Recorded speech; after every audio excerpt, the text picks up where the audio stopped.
Hello guys, in this quick video I'm going to show you how to add multiple accounts on X, formerly known as Twitter. If you have more than one account and you want to use the same app to access those accounts, this is how to do it. Open your X app. Now click on your profile at the top left corner. Here you're going to see an icon at the top. Click on it.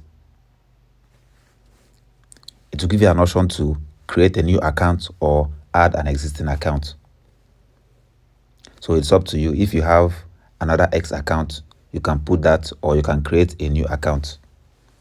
If you want to switch between two of the accounts, you can just click whichever one you want to use and it will take you to that specific account.